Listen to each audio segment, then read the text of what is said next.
Bonjour à toutes et à tous, ma team Kiefer, j'espère que vous allez bien. Pour cette nouvelle vidéo, on se retrouve pour parler football européen, Ligue Europa. On parlera un petit peu de la Conference League, du moins pour suivre les équipes françaises qui font partie de cette ligue. Donc c'est parti pour faire un bilan de la Ligue Europa, qui est pour l'instant donc à la 5e journée sur 6. Vous l'avez compris, il reste encore un match de poule pour ces phases de poule dans toutes les poules de cette compétition. Je vous rappelle que l'enjeu de la Ligue Europa, la victoire de la Ligue Europa permet d'être qualifié pour la Ligue des Champions pour l'année d'après, donc une place vraiment privilégiée pour aller en Ligue des Champions. Donc qu'est-ce qui s'est passé dans cette Ligue Europa? En groupe A, on a West Ham, Fribourg qui sont qualifiés quoi qu'il arrive. Reste à savoir qui sera premier et qui sera deuxième. Olympiakos et Baka Topola seront éliminés quoi qu'il. Et le match à venir pour cette Ligue A, ça sera... Alors, West Ham, Fribourg, et ben ça sera justement les deux premiers qui s'affronteront pour savoir qui de ces deux équipes finiront première du groupe. Je vous rappelle qu'après il y a un tirage au sort pour savoir quel premier affronte quel deuxième. C'est pas comme à la Coupe du Monde où le premier de la poule A affronte le deuxième de la groupe B. Il y a un tirage au sort pour redistribuer, mais quoi qu'il arrive, un premier affronte un deuxième. Pour l'instant, West Ham est bien parti pour finir premier avec la DB... Ah non, mais comment ça se fait d'ailleurs? Fribourg devrait être devant, c'est parce que Fribourg a dû gagner face à West Ham. Ok.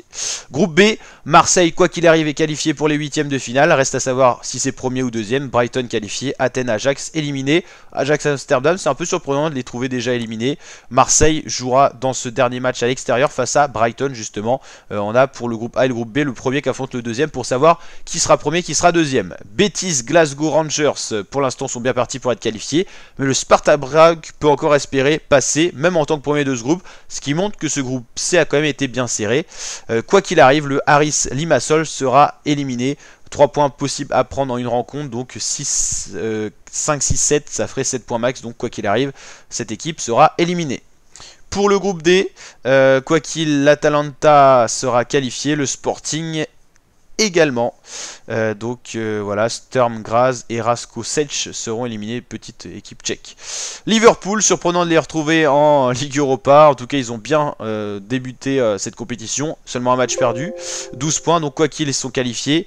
Toulouse est bien parti pour être qualifié, mais attention au retour de Union Saint-Georges, équipe belge si je dis pas de conneries. Donc qui peuvent encore revenir égaliser en termes de points. Toulouse affrontera qui? Le LASK, la dernière équipe de ce groupe. Donc il faut impérativement que Toulouse gagne ou au moins match nul avec 9 points.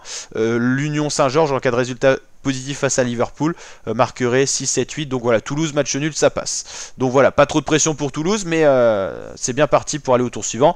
Quoi qu'il arrive, Marseille, pour les Français, sera au tour suivant. Toulouse, c'est très bien parti.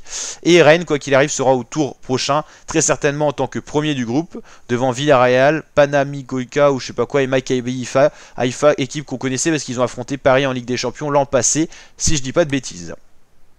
Rennes jouera qui pour son dernier match? Villarreal, ça sera un beau match à domicile le 14 décembre. Donc Rennes, Villarreal, Pana, Maccabi Haïfa, ces deux équipes éliminées, ces deux-là qualifiées. Reste à savoir l'ordre, mais au vu de la DB, normalement Rennes devrait passer premier. Slavia Prague, Roma qualifié, Servette, Sheriff éliminé. Leverkusen, très belle campagne, c'est du nickel, 5 matchs joués, 5 matchs gagnés, 15 points, qualifié quoi qu'il. Karabakh ou Molde, reste à savoir qui de ces deux équipes sera qualifié. Le Heiken éliminé quoi qu'il avec pour le moment 0 points de prix. Donc les équipes les plus impressionnantes dans ce début de compétition, c'est le Bayern Leverkusen. Rennes a été plutôt pas mal aussi, hein. Liverpool plutôt pas mal. Sinon West Ham, hein. Voilà les 4 peut-être favoris de cette compétition. Au niveau stats, meilleur buteur c'est Ibrahim Sadiq pour le Heiken. Il y a eu Joao Pedro, Mohamed Kudus aussi et Pierre-Emerick Aubameyang pour Marseille qui a bien aidé Marseille dans cette compétition. Pour l'Europa Conférence, on va juste regarder les équipes françaises. Donc on a Lille qui est premier de son groupe A, donc quoi qu'il arrive sera au tour prochain.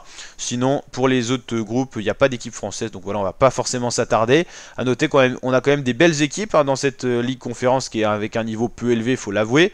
On a des équipes qu'on connaît en Ligue des Champions, le Fenerbahçe, l'Eintracht Francfort qui était l'an passé, Aston Villa, Club Bruges, Beşiktaş, Dynamo Zagreb, la Gantoise, voilà, Lille qui peut donner de bonnes choses. Donc voilà, il y a quand même des belles équipes, mais c'est qu'elles ont fait une mauvaise saison l'an passé dans leur ligue nationale et n'ont pas eu les places attitrées pour aller soit en Ligue des Champions, soit en Ligue Europa.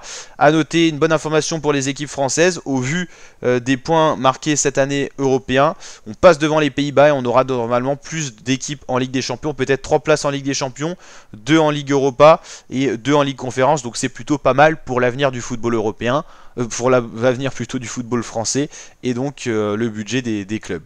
Donc voilà, n'hésitez pas à liker la vidéo si elle vous a plu, vous abonner, activer la cloche et je vous dis à très bientôt ma team pour de prochaines vidéos. Ciao ciao les fratés.